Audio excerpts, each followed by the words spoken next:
pessoal, tudo bem? Tô começando um pouquinho mais antecipado, hoje 5 para as 8, que o doutor já entrou, então vou começar mais cedo aí, gente, tudo bem? Enquanto o Instagram aí chama a galera, vocês estão bem? Como que vocês estão? Oi, Dani, vamos entrando. Enquanto o Instagram chama o pessoal, gente, a live vai ficar salva, tá? Eu vou disponibilizar no canal do YouTube, depois que a gente terminar a live, assim como sempre eu faço, né? E eu vou tentar, o pessoal que assiste ao vivo, né? Eu vou tentar colocar algumas perguntinhas do pessoal, tá? Isso aí é uma forma de eu induzir vocês a assistirem ao vivo a live, tá, gente? Então, por isso que eu vou agora começar a colocar... Eu sempre faço algumas perguntinhas, né, de vocês, assim, quando é pertinente, né? Pra mim não sair um pouquinho fora do tema.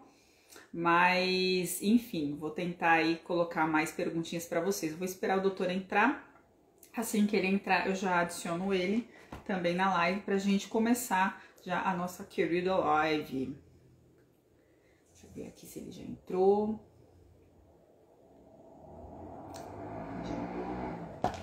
Gente, hoje, live de hoje é aquela live que vocês gostam muito, que é live de profissional, né? E hoje eu vou conversar com o Dr. Lucas Tenório. Vocês, por favor, ele é novo na plataforma aqui, ele nunca veio, então se comporte, garotinhos. Ah, o doutor já entrou. Se comporte, garotinhos.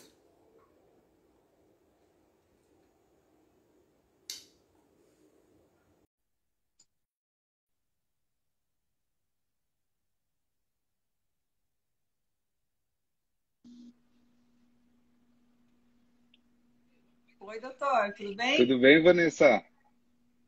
Ah, prazer, doutor. Primeiro de tudo, obrigada, viu, doutor? Obrigada pelo aceitar aí fazer live. Eu sei que vocês têm a vida muito corrida, eu sei que é difícil encaixar aí no dia a dia de vocês, mas eu sempre agradeço porque a minha parte, o pouco que eu sei, eu consigo passar. Agora, obviamente, outras coisas já não compete a minha pessoinha passar. E eu tenho médicos, graças a Deus, generosos que tem a gentileza de vir aqui na parótida, que traz informação pessoal, né? Que é algo difícil, achar informação de parótida, né? Então o pessoal fica sempre muito preocupado, desesperado. Então eu queria... Obrigada, doutor. Demais agradecer. Obrigada. Boa noite, Vanessa. Também é um prazer conhecer você, viu? Acompanho o seu conteúdo. Você já viu, né? A gente já conversou um pouquinho sobre isso. Acompanho o seu conteúdo e gosto muito dele. E, com certeza, é uma coisa, um desafio, né? Falar sobre a parótida. É um órgão que, Sim, infelizmente, fica aí, não está no popular, né? Nos vocábulos populares e sim. termina sendo mais difícil mesmo encontrar conteúdo e ainda mais conteúdo de qualidade, né? Então, acho que o seu trabalho é muito importante aí para o pessoal, para os Ah, que bom. pacientes. Se tiver alguma coisa errada, doutor, você pode me puxar a orelha, viu? Não, Por favor. fica, Se eu falar alguma bobagem, você pode, Vanessa, pode retificar aquilo que tá errado. Pode fica, falar eu vou aprendendo. fica tranquila. A gente nunca espera que os pacientes tenham todo o conhecimento possível, né? Eu tenho certeza que você já tem mais conhecimento Sim, do que um paciente que está ali começando seu caminho no diagnóstico, né? Mas sim. qualquer coisa, se for um agafe muito grande, eu puxo sua orelha aí, pode deixar. É, não pode puxar, fica à vontade. Doutor, como que o senhor é novo aqui, eu espero que o senhor, obviamente, volte mais vezes, né? Eu Sim, sempre já, eu sou uma pessoa bem empolgada mesmo, eu já vou falando que é para voltar, né? tá. Se o senhor quiser se apresentar para o pessoal, né, para o pessoal te conhecer, fica à vontade. Certo. Meu nome é Lucas Ribeiro Tenório, eu sou cirurgião de cabeça e pescoço, né? Tenho também mestrado em cirurgia e fiz minha formação em medicina em Salvador. Eu sou de Salvador, sou baiano, né? Mas vim fazer residência de cirurgia geral e cabeça e pescoço aqui na Santa Casa. E o meu mestrado também. E na Santa Casa de São Paulo, ali no centro, né? E até hoje meu vínculo acadêmico é com a Santa Casa. Faço também a parte acadêmica, dou aula hoje na Uninove, na Universidade 9 de Julho, né? E mantenham assim um vínculo ainda com atividades com os residentes lá na Santa Casa, né? E eu acho que isso é uma das coisas mais importantes assim para o médico se manter atualizado, né? Então, meu dia a dia é esse que você falou, né? Correria. Estava no Uninove hoje à tarde com os alunos, de manhã teve plantão, trabalho um pouco também tem o consultório, tem o movimento aí, né? E a ideia é tentar fazer um pouco de tudo para se manter atualizado. Mais uma vez, obrigada, viu, doutor? Tá Eu já certo. estudei na Uninove, já tive uma passagem breve pela Uninove, quando Foi? eu fazia fisioterapia. Maravilha. Eu já dei uma estudada lá pela Uninove, é bem legal lá. Eu gosto Legal. bastante da faculdade. Maravilha. Bom, doutor, vamos falar dos tumores da parótida, né? Que o pessoal tem tanta dúvida, né? É pouco quando a gente descobre o diagnóstico, né? A gente vai para a internet. A primeira coisa que a gente vai para a internet, né? E na Uhum. internet, doutor, obviamente tem algumas coisas ok, mas tem uns conteúdos que meu Deus do céu, mas tem cada coisa que eu leio, Sim. eu falo, gente, que absurdo. Enfim, então eu queria, primeiro de tudo, doutor, o que é a parótida? Que muita gente não sabe o que é a parótida. Por que a gente tem a parótida? Para que ela serve no nosso organismo? Maravilha. Isso é uma pergunta muito boa, né? Porque realmente o primeiro desafio do paciente quando ele é diagnosticado com a lesão de parótida é saber o que é a parótida, porque não é o estômago, É, não é o coração, não é o fígado, né? Que são órgãos aí do popular, né? Que estão no dia a dia aí das e, pessoas. Então, a parótida é uma glândula salivar, né? É uma glândula que, na verdade, se a gente fosse falar de uma maneira mais simples, ela é uma bolinha que parece uma bolinha de gordura que está aqui, né? Na região lateral da face e ela participa também aí do contorno da face da gente, né? Participando ali um pouco ali do enchimento das bochechas. E na verdade, né, apesar dela fazer o contorno facial, ela vai servir aí para a produção de saliva. Então ela é classificada como uma glândula salivar maior. E ela é a maior das glândulas salivares que temos no corpo humano. E, na verdade, ela deveria até ser um pouco mais popular, porque existe uma doença na infância, né, que é a parotidite infecciosa, causada pelo paramyxovírus, que é a cachumba, né? E as pessoas papeira, cachumba e tal, e não conseguem imaginar que, na verdade, a doença é de uma glândula salivar. Né? Acha que o inchaço é no rosto, na pele, né? Sei lá, em algum tipo de músculo, e não sabe que a doença é da parótida, né? Uma parotidite. E a função é essa, né? Produzir saliva, principalmente, o que torna ela uma coisa, às vezes, né, jogada para segundo plano aí pelos pacientes, né? Porque não tem uma função tão vital assim como digerir os alimentos ou, por exemplo, participar da circulação, né? Ou, por exemplo, a respiração, né? E aí torna-se um órgão que às vezes é subjugado mesmo, deixado de lado. vou fazer uma pergunta que eu nunca fiz, tá, doutor? Só Pode para fazer. o pessoal. Olha, eu já fazendo, já saindo. Vou fazer uma pergunta que eu nunca fiz. Doutor, é Pode possível fazer. a gente viver sem uma parótida? Opa, isso é outra ótima pergunta. É totalmente possível, né? No organismo humano, a gente tem alguns órgãos que têm duplicidade ou simetria, né? Ou mais de uma unidade no nosso organismo, né? A gente tem o exemplo dos rins, por exemplo, que são órgãos que têm uma importância ali, vamos dizer assim, sistêmica maior do que a parótida, né? E os rins a gente consegue viver com um só. Então, a resposta para essa pergunta, de maneira bem simples, é sim, dá para viver sem uma das parótidas, né? A questão é a remoção de uma parótida por inteiro. Se eu for remover uma parótida do lado esquerdo, por exemplo, ela por inteiro, como ela faz parte do contorno facial, vai existir, além do impacto ali, mesmo que pequeno para a produção de saliva, um impacto no contorno facial daquele paciente. Né? E isso é nítido quando a gente faz uma parotidectomia grande, né? Uma ressecção muito grande da parótida. Com relação à produção de saliva, existe uma pequena queda, porque a internet eu acho que deu uma oscilada agora. Pronto, perfeito. Eu estou escutando o doutor Existe perfeitamente. uma pequena. Tá, perfeito.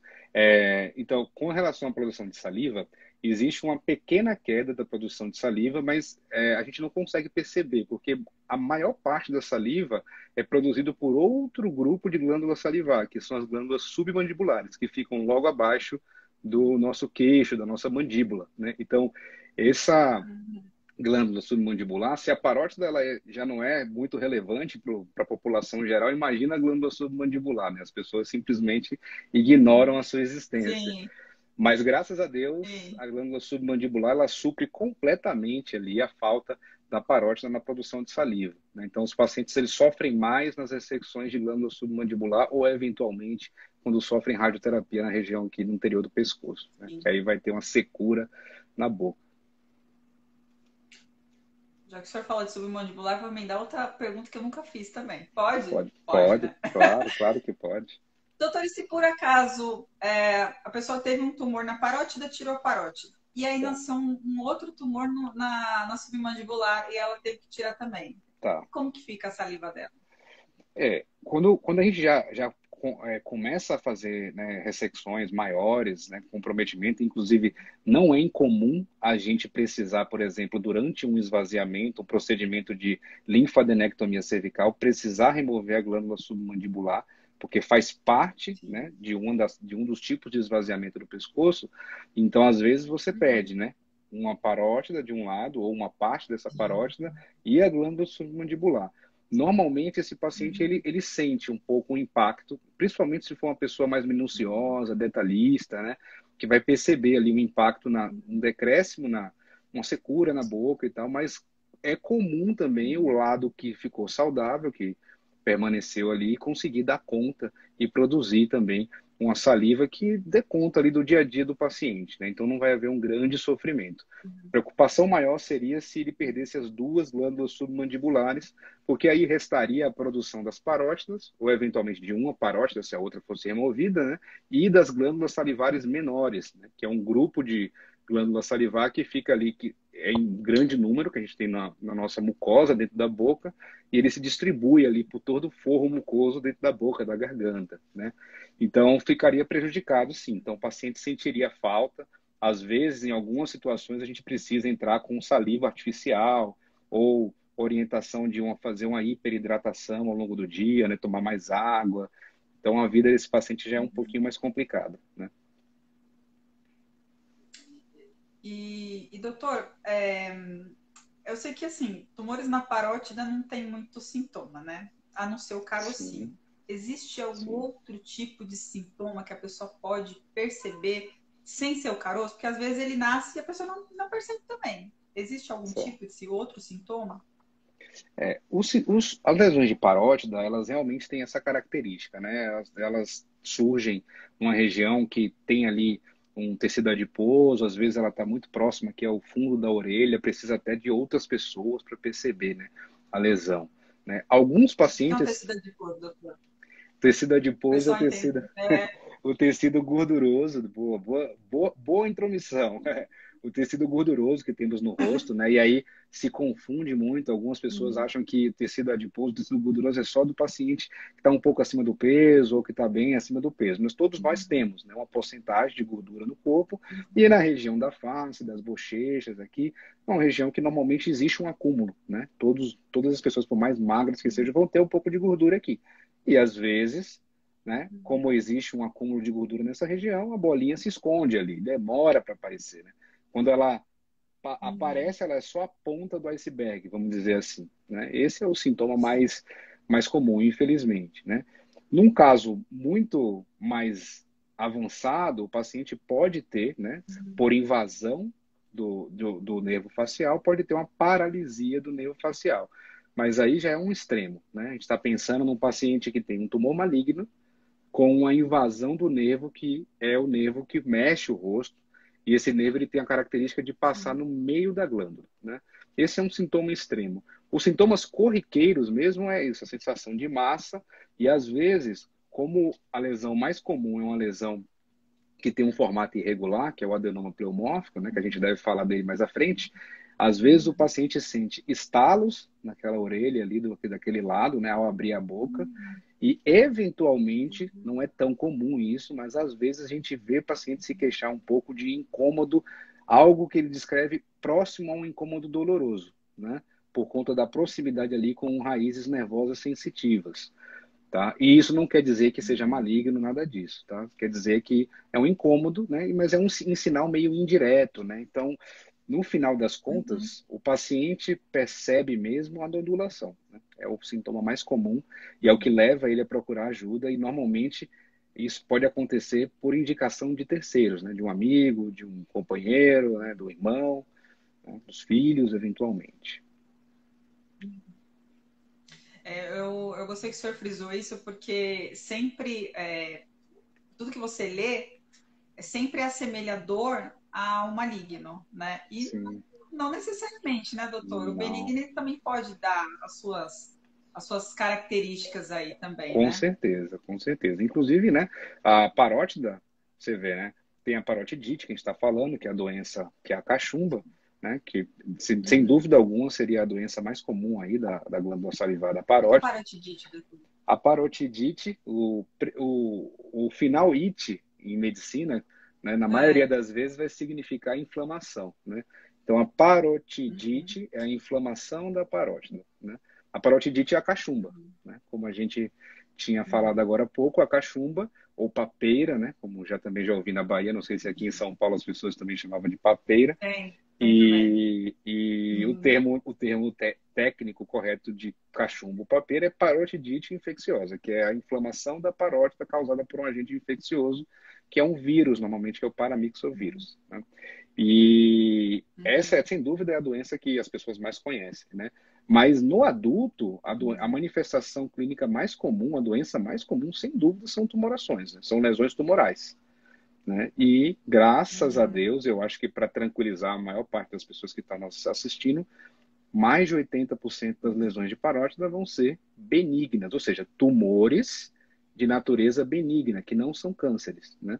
E eles podem causar tudo isso, Uhum. eles vão ser uma bolinha, vai sentir, vai alterar o contorno facial, a gente vai sentir como se fosse uma pedrinha ali naquela região, e aquilo, na verdade, é totalmente tratável, né? Totalmente passível de cura, né, com tratamento cirúrgico, né?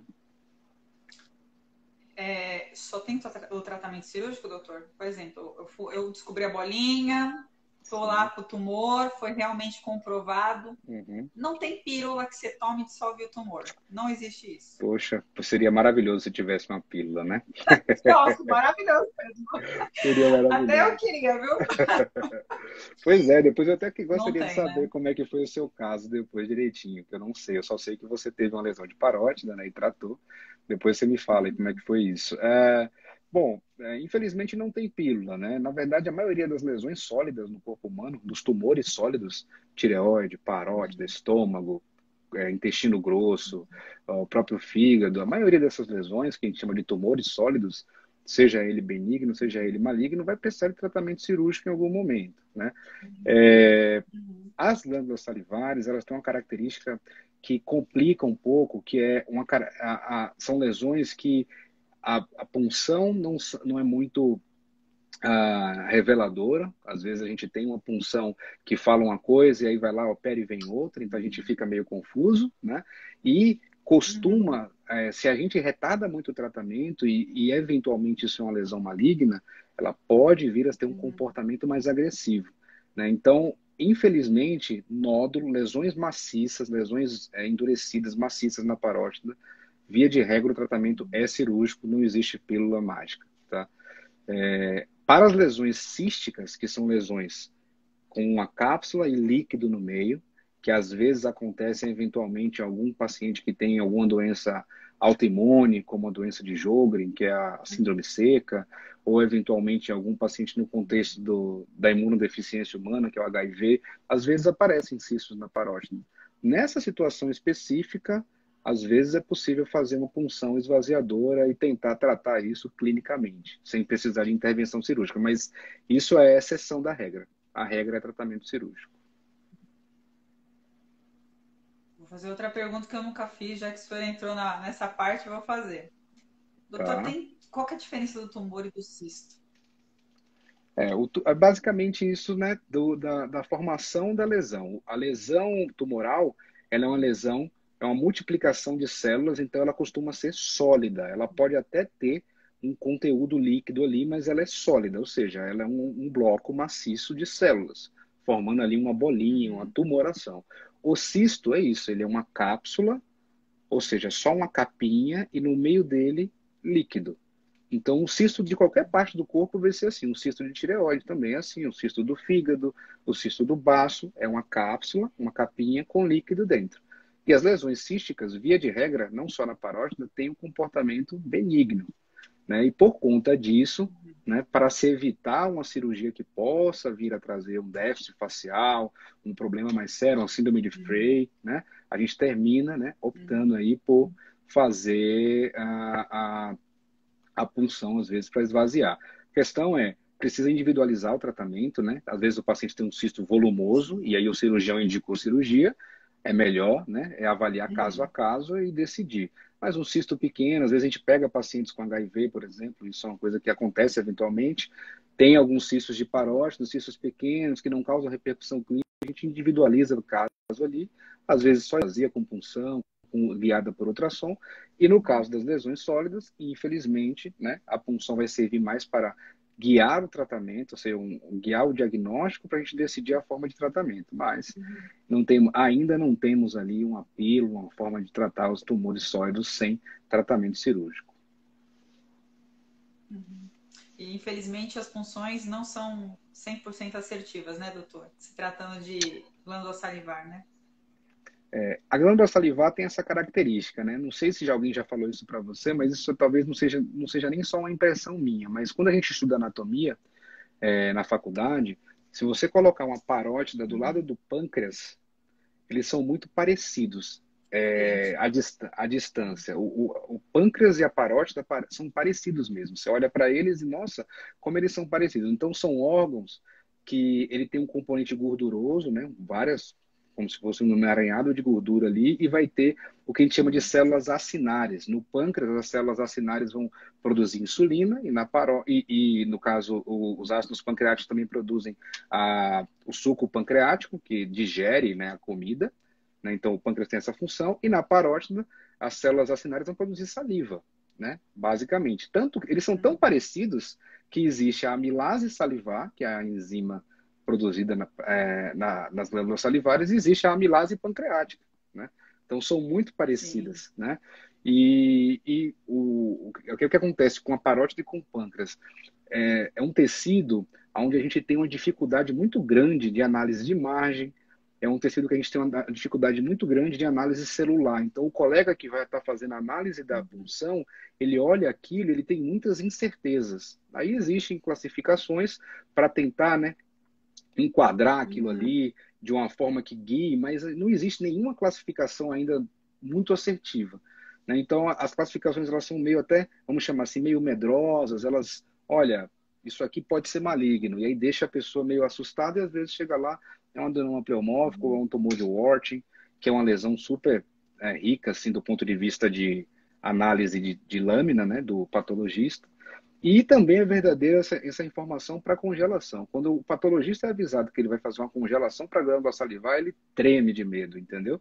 Porque é muito difícil. É muito difícil. Imagino. É muito difícil. Não é legal. Vou fazer uma pergunta. Pode falar. Não, pode concluir, doutor. Eu ia falar. Há até quem diga que não vale a pena pedir congelação, por exemplo, que é um tipo de biópsia que a gente faz no intraoperatório para a glândula salivar, entendeu? A gente termina pedindo, a gente assim meio exagerado às vezes, pede para dar uma tranquilidade para nossa consciência, mas existe aí realmente uma dificuldade grande para o patologista avaliar a peça. No final das contas, o que vale mesmo é o definitivo, que eles chamam de parafina, né? Que é fazer a análise definitiva, olhar lâmina por lâmina, cortar a peça inteira, para ter certeza que aquilo ali foi realmente removido por completo e que realmente ou é benigno ou é maligno.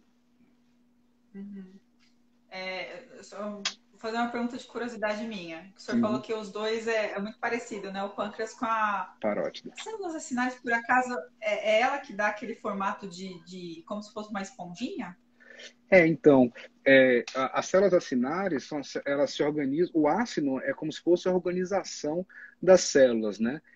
O que dá a característica de esponja, na verdade, é a característica do tipo celular, não necessariamente por ser célula acinar, entendeu? Mas como elas se organizam da mesma forma, chama de ácinos, né? Então, tem os ácinos pancreáticos e tem as células acinárias na parótida, tá? Que produzem ali, que vão se confluir para um ducto para jogar ali uma secreção. No caso da parótida, saliva; no caso do pâncreas, o suco pancreático.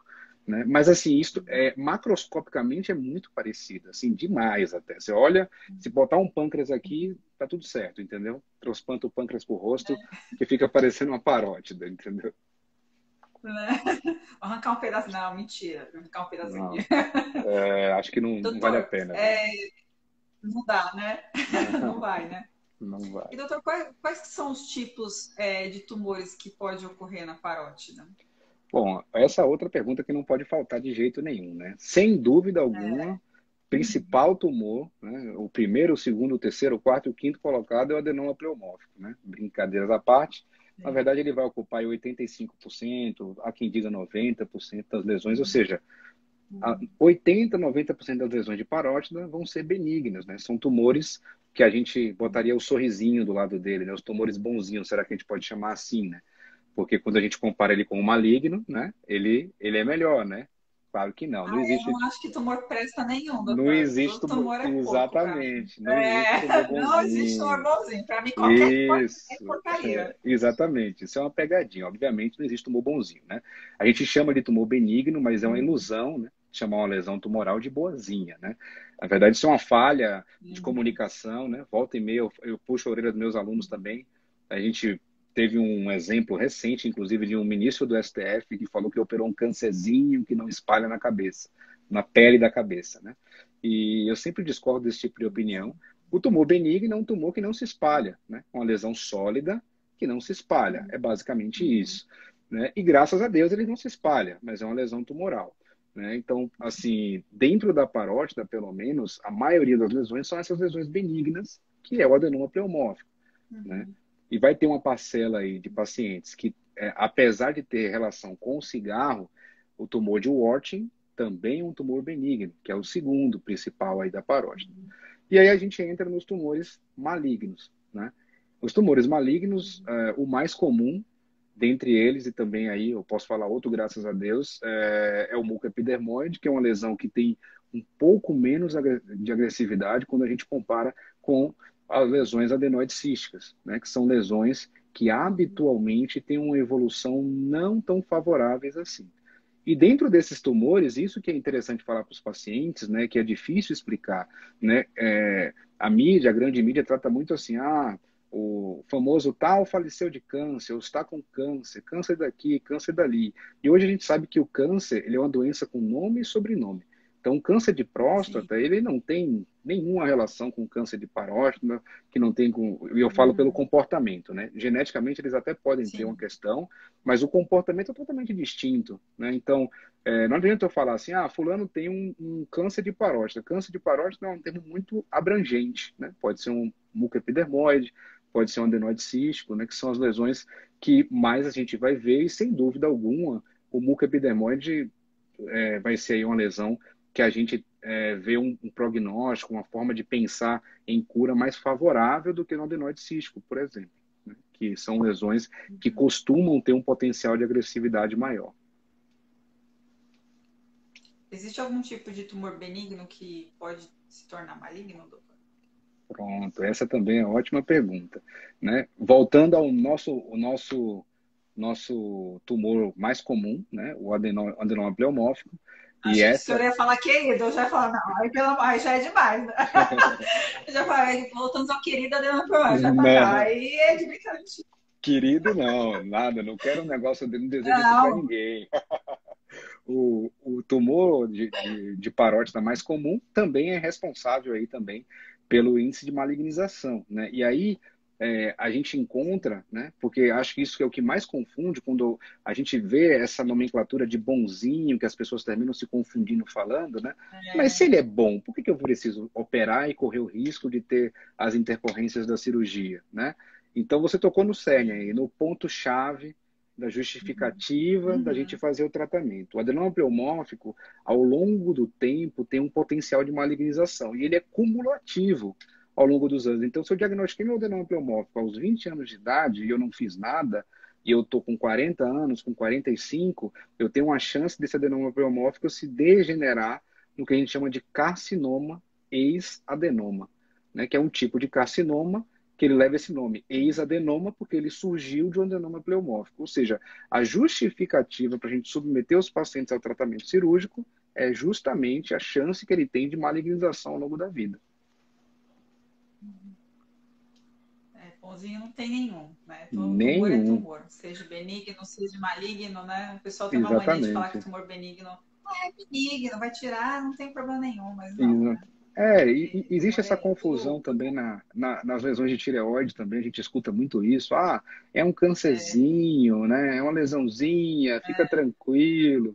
Né? Então, eu acho que é uma forma errada de lidar. Acho que na tentativa de tentar tranquilizar a pessoa, muitos profissionais, até muitos conhecidos da pessoa tentam amenizar a situação, mas a gente só enfrenta as coisas direito se a gente souber o que a gente está enfrentando, né?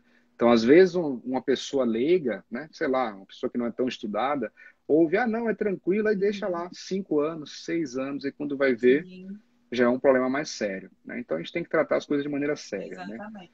Então, essa temática do Posso bonzinho, falar ele com tinha que total, surgir. exatamente, posso falar com total propriedade com o paciente que fui que essa fala para tentar tranquilizar não ajuda em nada. Pois Porque é. na hora de passar o pós, de todo o processo, é a Sim, gente que passa. Então, sim, essa fala não ajuda nada, ela mais pois atrapalha do que é. ela ajuda. Exatamente, tem que É, enfrentar a doença. exatamente. Doutora, como é que é a cirurgia? A cirurgia da parótide é uma cirurgia bem delicada, né? Por conta do bichinho do nervo facial, né? Que é Sim, a famosa conhecida pelo nervo facial. sim. Quais são os tipos de complicação que pode acontecer nessa cirurgia da parótide? A cirurgia da parótide, assim como boa parte das cirurgias de remoção de alguma coisa da cabeça e pescoço, tireoide também é mais ou menos assim, a gente costuma conversar entre os cirurgiões que, na verdade, a cirurgia não é da parótida, né? A cirurgia é do nervo facial, na verdade, né? Porque a arte da cirurgia é preservar ele, não remover a parótida. Porque depois que você preserva o facial, tirar o que está ali é realmente relativamente simples, né? O difícil mesmo, né? O passo principal da cirurgia é encontrar o facial e preservar ele, né? Então, anatomicamente, né? Então, ele passa bem no meio da glândula e aí, né? Quem inventou a divisão da parótida em polo superficial e profundo usou o facial como referência, né? O cara, sim, foi muito boa a ideia dele. E no final é aquilo, né? É uma bolinha de gordura que você olha e fica assim, nossa, que coisa, né? E, é claro, a técnica cirúrgica usa parâmetros de anatomia para a gente se encontrar no meio do campo cirúrgico. E hoje a gente tem um recurso da neuroestimulação durante a cirurgia, que é um aparelho que ajuda a gente a mapear o funcionamento do facial. Isso dá uma tranquilidade para o cirurgião e para o paciente também, com certeza.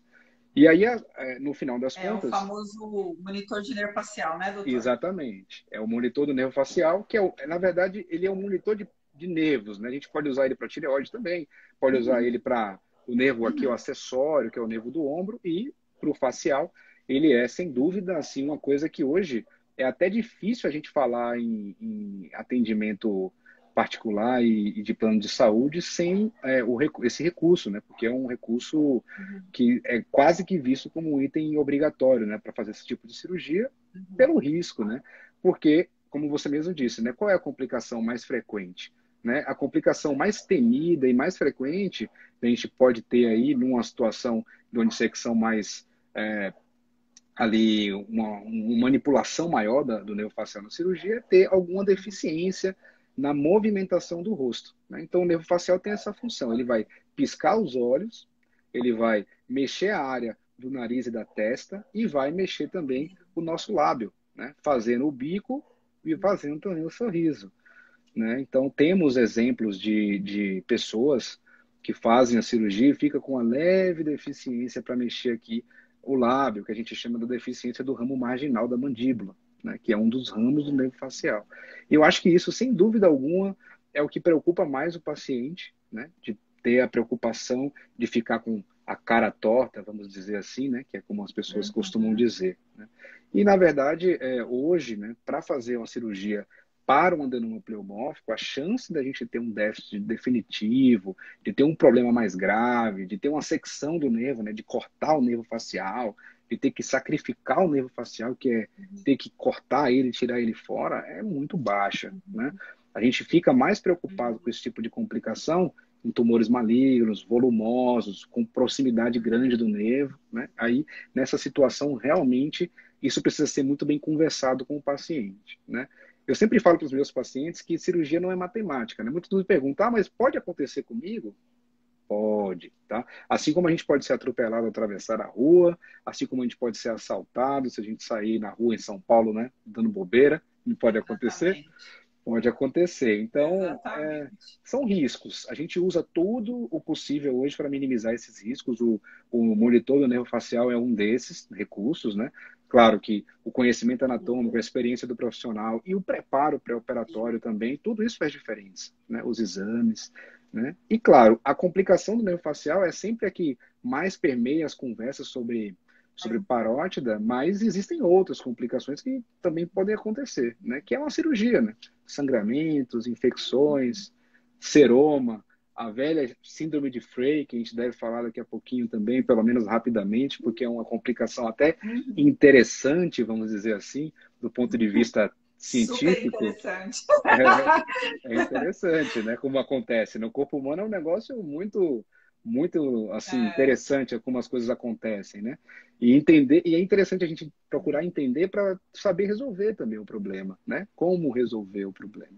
E beleza, e o seroma e também o que a gente poderia chamar de uma cialocele ou o acúmulo de saliva ali no leito, uma fístula salivar, né? Então, tem uma série de complicações que podem acontecer. Mas, sem dúvida alguma, a protagonista, né, quando a gente vai conversar com o paciente, é a história da cara torta, que é uma coisa que tem que ser desmistificada, né? A última paciente que eu operei de parótida, inclusive ela acompanha você aqui hoje, que eu que indiquei para ela, aham. eu falei para ela, pode ir lá, é um Obrigada, canal doutor. legal para Obrigada. você se informar, com Ah, uma forma de se expressar assim mais próxima, né, que não uma linguagem muito técnica, né, chamando de tecido adiposo, essas sim. coisas, sabe?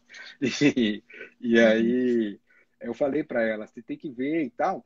E a última paciente que eu operei, ela foi em outros profissionais, e eu não estou julgando o que o profissional falou, ou não, mas ela decidiu operar comigo porque os colegas chegaram a falar de, não, vamos fazer um corte grandão e vai ficar com a boca torta, e vai isso, e vai aquilo. Então, eu acho que são receios, né, que precisam ser trabalhados, mas o índice de sucesso e assim, de ter um déficit definitivo do nervo facial hoje, para a cirurgia da lesão benigna, como adenoma pleomórfico, não é alto, né? Então, é baixo e a gente consegue fazer o tratamento com muita segurança.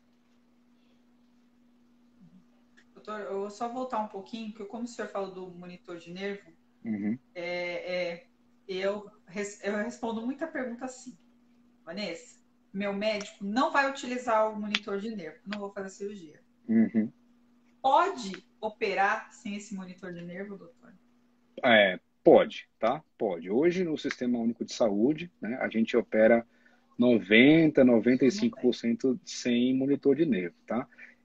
O monitor de nervo é um instrumento que dá segurança para o cirurgião, mas não autoriza ele a não ter conhecimento anatômico, né? Ele não acha o nervo para a gente. Na verdade, a gente faz as mesmas coisas na cirurgia aberta. O que ele é? Não sei se já mostraram aqui alguma vez. Ele se assemelha a um lápis ou uma caneta que vai na mão do cirurgião. Ele vai lá, encosta no Uhum, nervo e ele dá um sinal sonoro para a gente. Faz assim, pom, é o facial. uhum, E aí existe um profissional na sala, que é um técnico em neuroestimulação, normalmente, pode ser um médico às vezes, e ele avisa para mim, olha, Lucas, esse é o ramo marginal, o sinal tá tanto, tá funcionando, tá ok.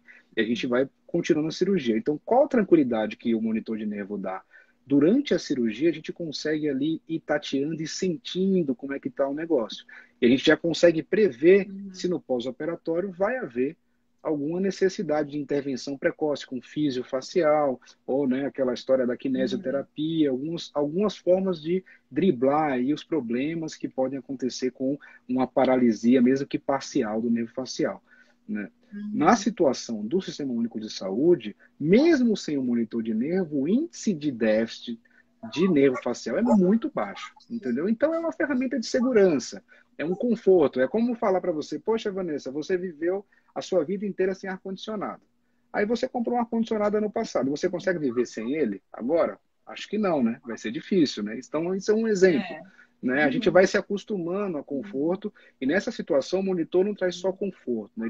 Ele traz realmente uma segurança no intraoperatório, mas não é impeditivo fazer sem ele.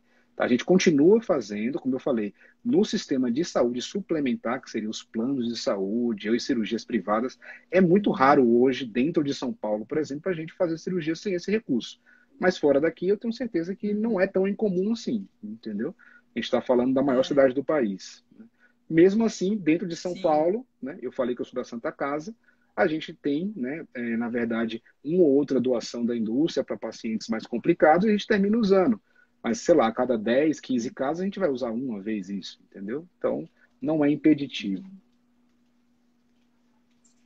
É, eu gosto de frisar isso porque tem pessoa que fala que não vai operar por causa disso. Então, por isso que eu acho, como o senhor tocou no nervo, no monitor de nervo, eu falei, não, vou pedir para o doutor falar que é possível sim fazer a cirurgia da Total, Lógico que o monitor é maravilhoso, mas é possível, sim. obviamente, fazer a cirurgia sem o monitor. E eu acho que o que você está falando é uma coisa muito importante a gente frisar, que a gente não deve retardar o tratamento de nenhum tipo de lesão tumoral por conta disso, né? Então, por exemplo, essa pessoa que falou contigo, eu não vou operar porque ele não vai operar com monitor, aí vai São procurar outro vários. profissional e tá, né, retardando o É, tratamento, aí quando vai ver, consegue uma pessoa para operar com monitor e está com um problema mais grave já, né? Então, com certeza esse cirurgião que não usa o monitor não é por opção dele, provavelmente. Na maioria das vezes é uma situação, sim, é uma circunstância ali de sim, convênio, né, ou porque está no sistema sim. público, né? E assim, não é impeditivo, tá? Isso é uma coisa que é uma tecnologia, né? Assim como a robótica, assim como Uhum, a uhum, radioablação, e a gente, né, claro, se a gente pode usar, a gente vai utilizar, mas se não der para usar, existem alternativas seguras, tá? O tratamento é seguro sem o uhum, monitor de nervos. Tá bom? uhum. Doutor, o senhor falou do famoso seroma. Uhum. É seroma ou é saliva, doutor? Essa é a pergunta de milhões. Porque todo mundo vaza e fala, eu tô vazando, Vanessa, o que é isso aqui? É seroma ou é saliva? Aquela Pois aguinha que é, sai do pós-operatório. pois É. é. Isso é a pergunta de milhões, né? A É. gente costuma denominar como seroma a maioria das elevações na ferida, né? Que a gente chama de abaulamento, né? Quando a ferida se eleva e fica Uhum, molinha ali, a gente costuma chamar de seroma. O seroma nada mais é do que um acúmulo de um óleo que acontece pelo uso normalmente, né? Do eletrocautério, que é o bisturi elétrico, que é uma ferramenta quase que universal em cirurgia hoje. Usa-se para cirurgia abdominal, neurocirurgia, cirurgia vascular, enfim, uhum, para tudo. E a gente usa também o eletrocautério, que é o bisturi elétrico. Ele termina causando ali, né, a formação de um óleo por conta ali da manipulação do tecido gorduroso, tá, Vanessa? Não adiposo. E, e aí, e Obrigada. assim, não é incomum isso acontecer, por exemplo, em hérnias inguinais, acumulam, faz um pouquinho de seroma, e a cirurgia de parótida é relativamente comum também. Aí vem o contraponto. Poxa, será que isso não é saliva? A saliva costuma ter um aspecto viscoso, né? Então a gente meio que define dessa forma. A gente punciona e vê o aspecto. Normalmente um seroma, se eu Uhum, puncionar ele, dificilmente ele vai reencher. Então, no reenchimento desse seroma, a gente começa a suspeitar, sim, de uma fístula salivar, né? E aí, na situação da fístula uhum, salivar, a gente vai precisar adotar manobras para secar aquela fístula, né? Diminuir o débito da saliva ali para ver se a gente uhum, consegue fechar ela. Né? Graças a Deus, essas fístulas salivares, esses acúmulos de saliva costumam ser autolimitados, né? Eles se resolvem por si só, né? Eles param de debitar e a gente termina só esvaziando aqui em algum momento e resolve a vida do paciente. Uma parcela pequena desses pacientes terminam precisando de alguma reintervenção, né? Mas também não é a regra. uhum. Tem uma pergunta que passou, doutor. Uhum, Como eu ia falar de ser um pouco mais para frente, né? uhum, Então eu deixei passar, mas eu li. sim, No caso, a pessoa está com seroma, sim. né? E ela já faz alguns dias que ela está vazando lá lindamente. Seroma não, ela está com a saliva, né? Eu acredito que seja saliva, porque a gente come e incha, né? É Inclusive, eu possível. tive Você teve? sempre assim, eu vou comer, inchou, tá vazando, lá, lá, enfim. E ela tá Uhum. dias com isso. existe alguma coisa que pode se fazer para esse seroma ir embora mais fácil? Assim, primeiro, se a paciente está operada, ela tem um médico, né? E é interessante conversar com ele sobre isso, já que Sim, já conversou, né? sim. Bom, o seroma, se fosse só um seroma, né? Como eu falei, normalmente a gente funciona ele uma vez, no máximo uma segunda, né? E ele não tem relação com a alimentação, né? Então, se fica Sim. enchendo depois da alimentação, provavelmente é uma fístula salivar realmente, tá? A gente usa alguns recursos, né? Existem algumas substâncias, mas olha, não é seguro você sair numa farmácia e comprar isso, né?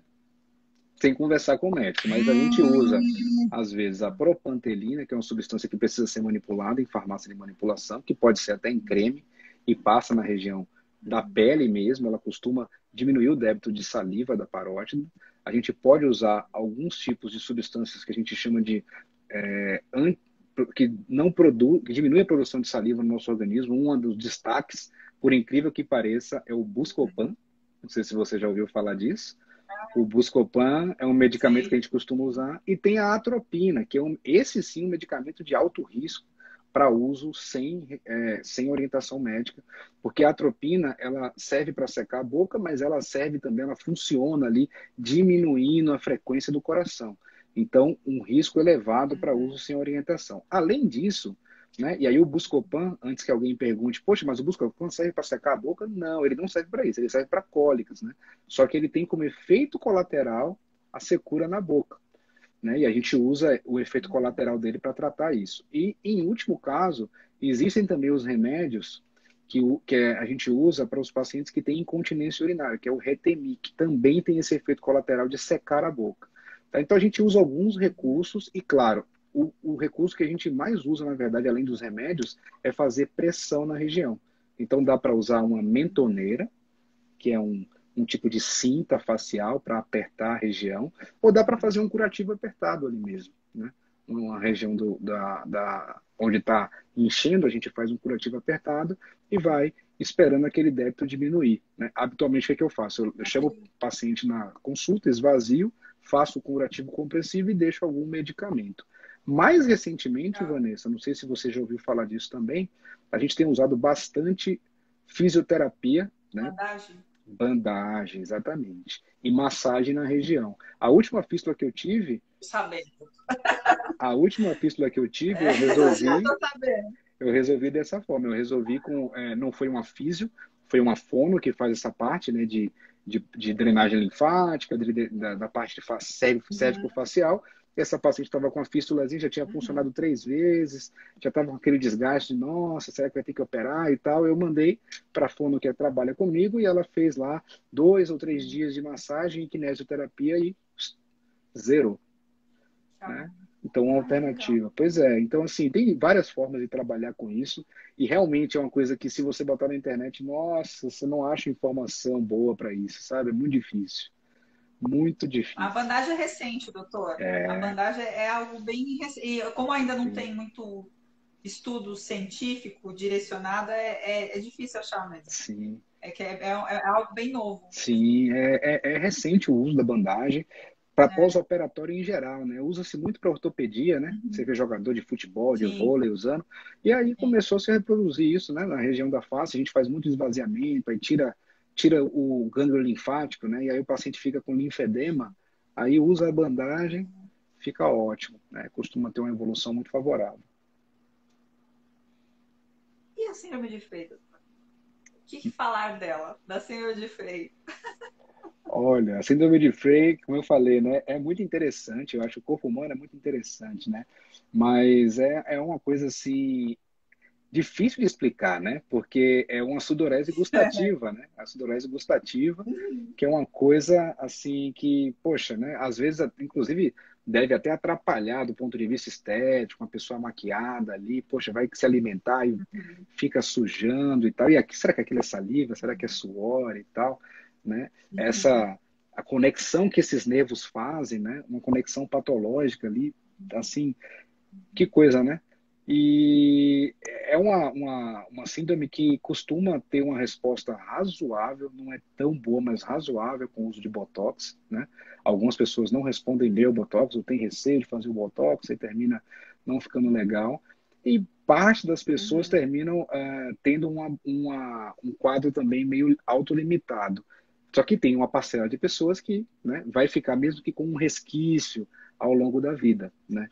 E ou se acostuma com ela, ou vai ali, né, fazendo procedimentos ao longo da vida para driblá-la, né? E a gente acredita que a gente ainda subestima a síndrome de Frey, né? Porque boa parte dos pacientes, por falta disso, né, de não ser tão detalhista, de não se preocupar tanto, nem percebe, né, que tem um suorzinho ali durante a Sim. alimentação. Tem outro paciente que já uma gota de suor já incomoda ele, né? Então, é uma coisa meio que eu chamo Uhum. de espectral, né? Tem um espectro, né?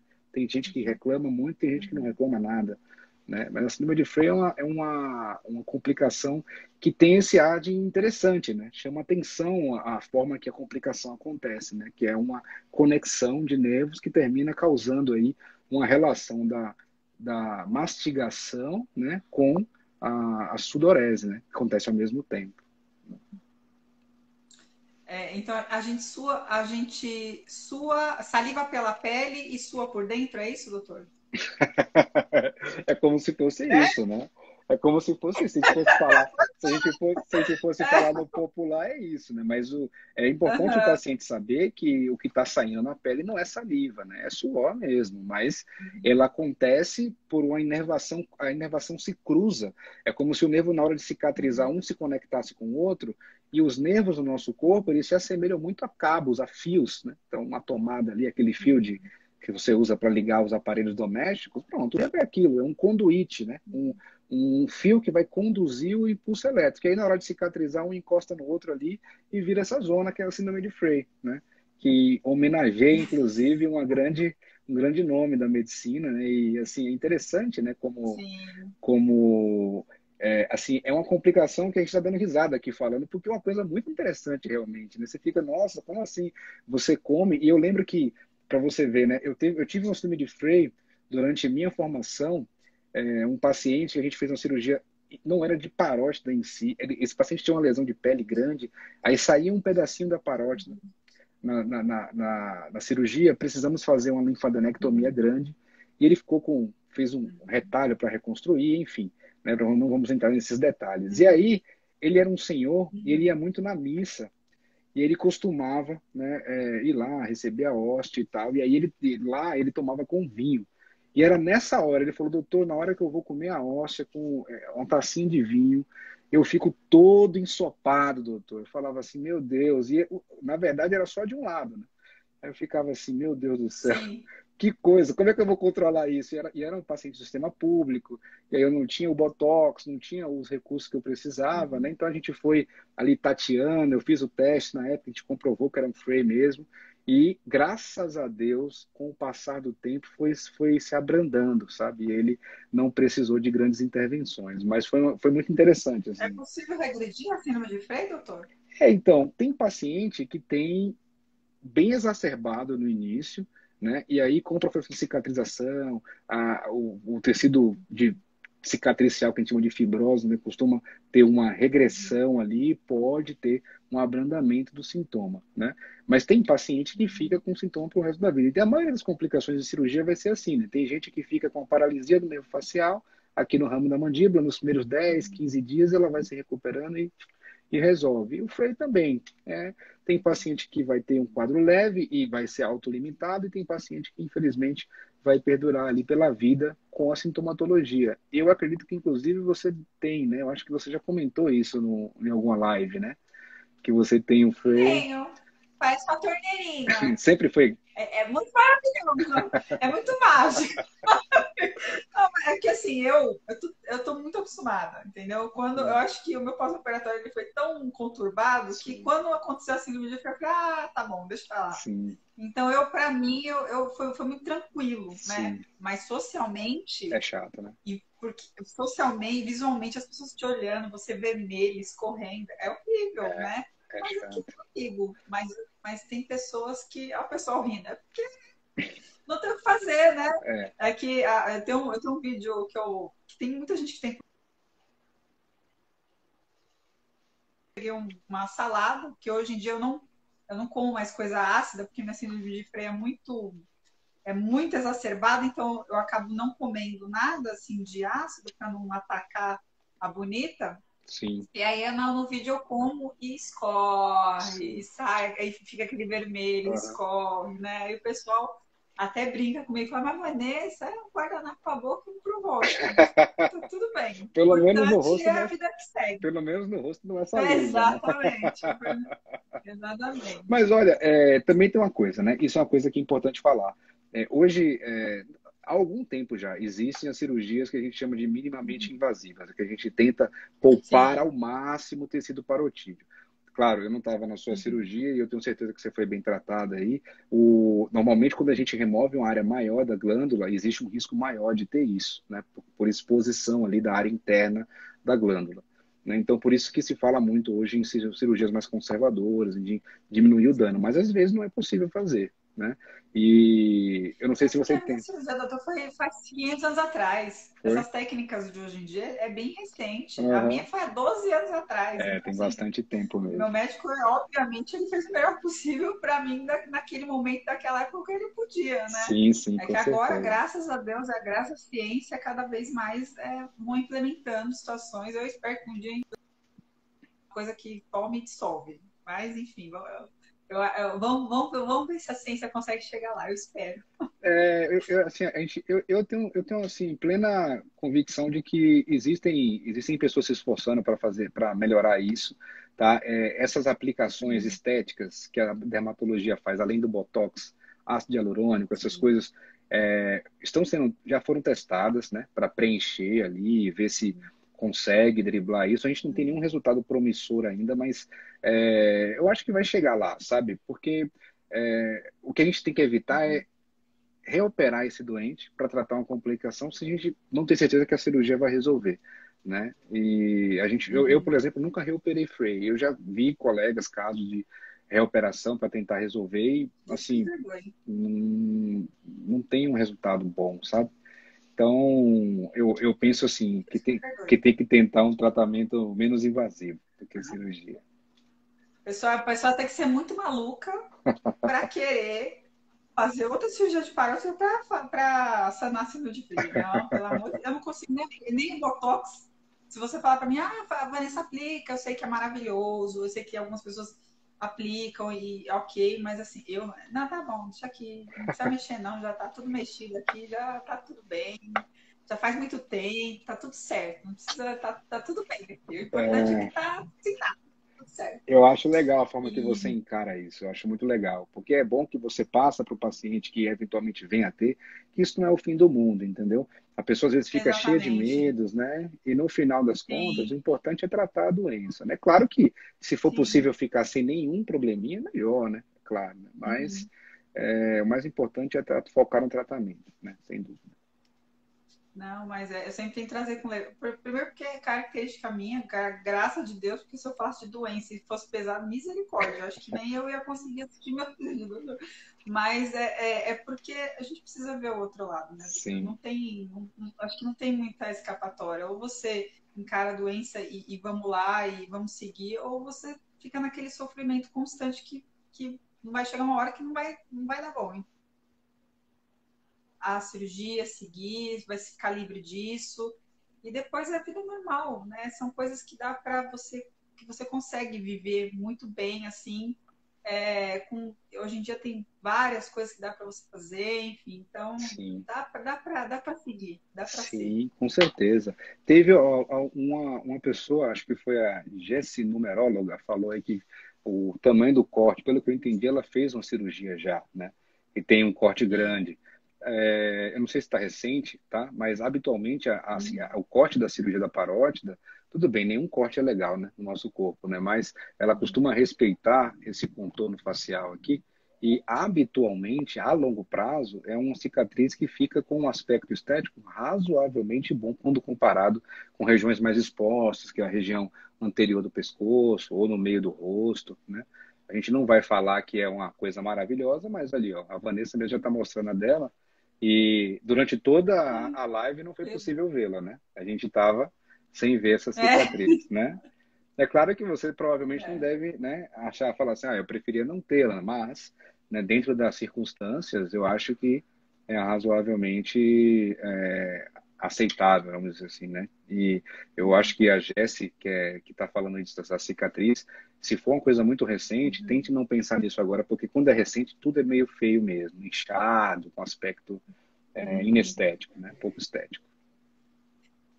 É porque existem algumas cicatrizes que ficam de várias formas, né, doutora? Aí tem Sim, gente que fica, por que a minha ficou escura, da fulana ficou vermelha? A gente é. se compara muito, né? Uhum, E não pode, né, doutor? não Cada pode. pessoa é uma pessoa, né? Eu vi, inclusive, a sua live com a dermatologista Viviane sobre as cicatrizes, né?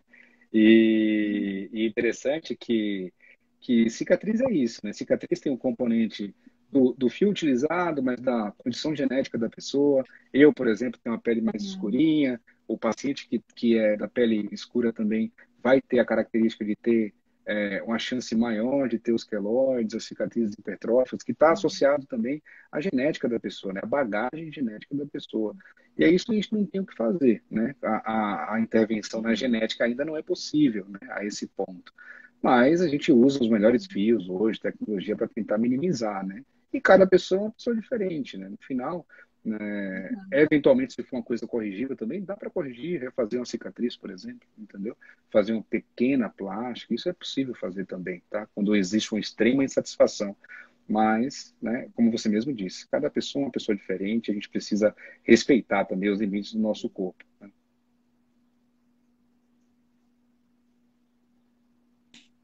A gente fez a cirurgia, já está passando pós-operatório aí. Quanto tempo que a pessoa pode ficar? Não, agora já passou meu pós, estou tranquilo. Eu sei que isso depende muito de muitas coisas, de muitas pessoas. Eu sei que não tem receita de bolo, eu sempre falo isso para eles, mas Sim. existe algum tempo limite assim que a gente pode falar, não, agora estou bem alta. Uhum. Tem. Sim, isso depende, né? Eu não gosto de ficar dando essas respostas. Ah, o pessoal fica dando resposta assim, ah, Sim. talvez, como você mesmo falou. Existe uma regra, né? O ser humano, a gente sempre fala, por exemplo, quando você vê um elevador, por exemplo, ele fala, cabe 10 pessoas de 70 quilos. Então a gente raciocina mais ou menos assim, Uhum. né? O ser humano, né, normalmente, vai ter aí um pós-operatório de uma cirurgia de paróstata por um tumor benigno, por um adenoma pleomórfico, vai operar e Uhum. normalmente vai de alta em 24 horas. Esse é o padrão, tá, do que a gente faz hoje em dia. Alguém mais conservador talvez segure 48 horas, dependendo se tiver dreno, se o dreno tiver um débito, uma quantidade de líquido mais alta, né? Então, 24, 48 horas de internação e um pós-operatório que a gente costuma dar aí numa janela de 10 a 14 dias de um resguardo, né, para atividade física vigorosa, né, para um esforço físico, para evitar sangramento, inchaço e tal. E também por isso, né, seromas, essas complicações menores que a gente precisa ver na consulta e não dá para a pessoa ir trabalhar com o rosto inchado, enfim. Então, 10 a 14 Uhum. dias é o período aí de recesso pós-operatório de resguardo, né? Com relação à alta, isso vai depender se é benigno ou se é maligno, né? Sim. Via de regra, as recomendações de todos os guias internacionais, e inclusive dos nacionais, é não dar alta para nenhum paciente que operou um câncer. Nunca, tá? Então a gente vai falar para o paciente o seguinte: a gente vai fazer um acompanhamento rigoroso no primeiro, no segundo ano. Aí, se tiver tudo ok, a gente vai espaçando esse acompanhamento. Então, normalmente de 3 em 3 meses, no primeiro e segundo ano. Aí depois vai virando de 6 em 6 meses, do segundo até o terceiro, quarto ano. E aí, a partir dali do quinto ano, a gente vai fazendo esse segmento anual para acompanhar o Uhum. paciente. O paciente da lesão benigna, habitualmente operou, deu tudo direitinho, ou foram complicações menores, não teve nenhum problema. Depois desse primeiro retorno pós-operatório, eu peço para ele voltar uma vez comigo para ver como é que ficou o aspecto final, para ver se ele está satisfeito com o tratamento, ou eventualmente teve algum probleminha na cicatriz. Aí normalmente eu tenho parcerias com um colega plástico que ajuda esses pacientes, né, ou um dermato. E Uhum. aí, depois disso, se o paciente estiver satisfeito, doutor, tudo certinho, alta para a vida. Vida normal, andar de bicicleta, comer pizza, comer feijoada. Se quiser pular de paraquedas, pode também, entendeu? Se quiser ser astronauta, pode também, entendeu? Pode tudo.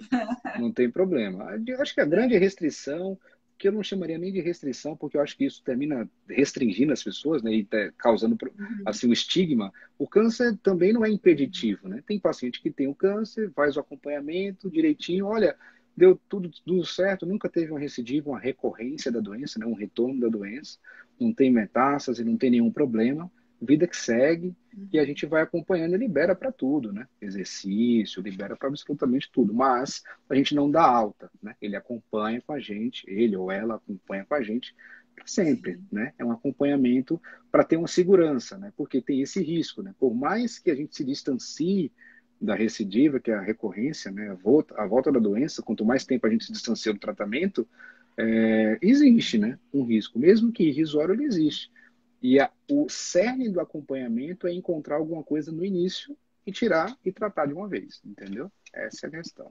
Isso vale para qualquer câncer, tá, Vanessa? Eu acho que esse é o raciocínio que a maioria das pessoas deve ter. Infelizmente, a gente não consegue fazer isso no SUS para todo mundo, por conta da superlotação, enfim, mas é a filosofia que a gente leva lá na Santa Casa. Eu tô com 1 hora já de live, mas assim, eu preciso fazer essa pergunta, Uhum, porque senão o pessoal me bate. É a tá. pergunta de milhões. Essa é realmente a pergunta de milhões. Aham, Que que a gente desenvolve o tumor na parótida? Da opa, onde que ele sai? tá bom. Essa pergunta é difícil, viu? Uma pergunta difícil. É, Você já deve ter ouvido falar de pó de madeira, não já? Já ouviu falar disso? quem? Pó de madeira, já ouviu falar disso? Já, já. Existe essa associação, mas é uma associação muito, muito fraca, né? O pó de madeira. As pessoas se Uhum. confundem um pouco, porque a parótida está no segmento da cabeça e pescoço, e quem bota no Google tumores de cabeça e pescoço já aparece cigarro, né? E o único Sim. tumor de parótida que tem relação com cigarro é o tumor de Warthin, que é um tumor benigno, né? Ou seja, não Uhum. tem relação com tabagismo também, tá? Então é uma coisa ao acaso mesmo, é uma bagagem genética da pessoa, né? Há quem associe também um pouco com radiação, exposição à radiação, mas também uma relação muito pobre.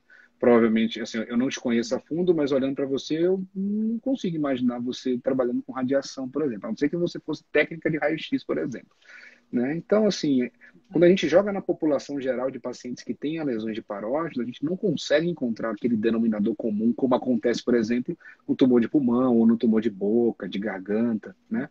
Que é o cigarro, né? Esse é o denominador comum dessas lesões. Para a parótida não tem isso, né? A parótida é ao acaso, então a pessoa Uhum.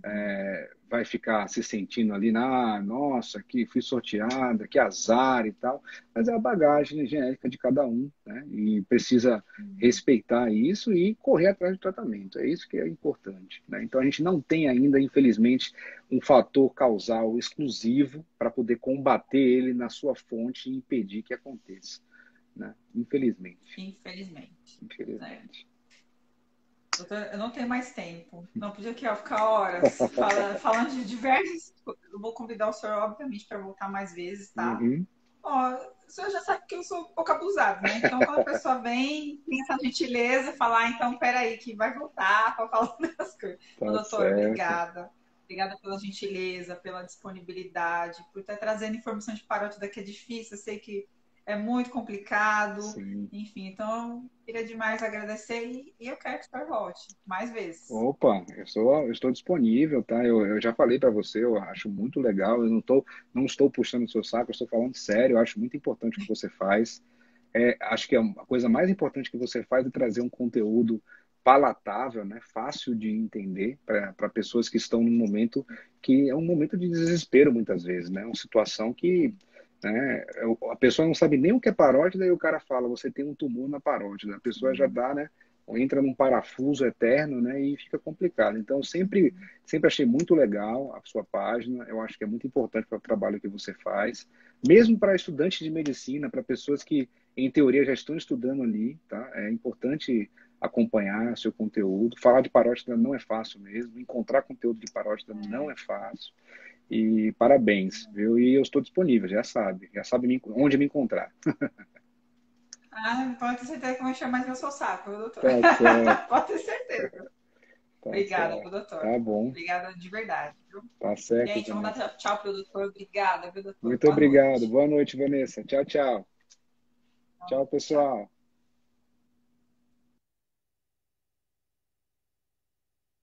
Vou deixar a live salva, tá? A live vai ficar salva aqui no Instagram da Parótida. E daqui uns 40 minutos eu coloco lá no canal do YouTube para vocês, certo, gente?